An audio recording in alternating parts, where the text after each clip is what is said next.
Okay, we are now going to add a user. So this is for after we've done the reauthorization of current users. Now we're going to add a new user. So new people to your district. Someone has left your district but has come back and they no longer have permissions. You still need to add them as a new user. So we'll go in just as you would in the Ed portal for the security. And instead of history reauthorization, you're going to do maintain application users. Now, depending on what you want to give permissions for, typically it's SLDS, but sometimes it's ETRAN, sometimes it's SLDS security. You'll do the application status there, make sure it's always K-12, and then you're going to put in the user first name and last name of the new staff member. However, I am going to use my husband, Stephen DeZiel, who works for Edutech as well, and he used to be a teacher, so he has a teaching license. So I'm using this just for an example. So I'm going to go to put in his first and last name. So you will do the same for the person you want to add, and you're going to hit search.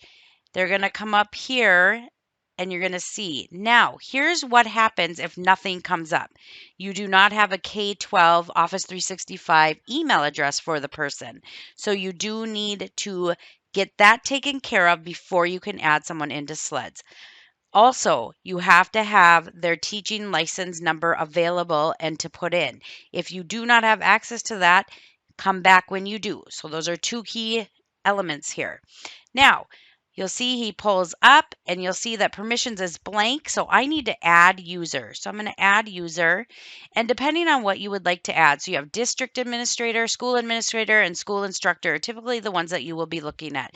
Now, for this, district administration is ones that you want people to see your entire district. So if it's West Fargo district, they're going to see every school in the district that you choose for them to see.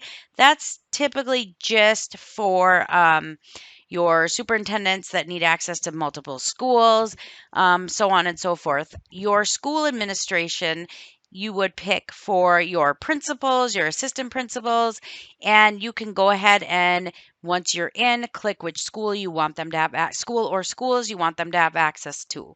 Your school instructor is where you're going to do your primary assigning, and that is going to be your teachers typically in your building. So I'm going to go ahead and do school instructor, and I'm going to make sure you click add role.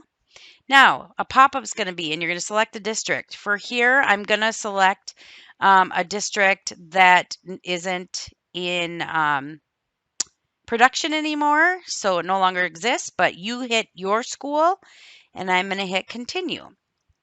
Now, here's where I said you're going to hit the select assignment. So if you want multiple schools for this person, you will be able to check whatever they have access to. Now, being that Wild Rose Alamo 91 is the only option, I'm going to hit here, and then I'm going to click add.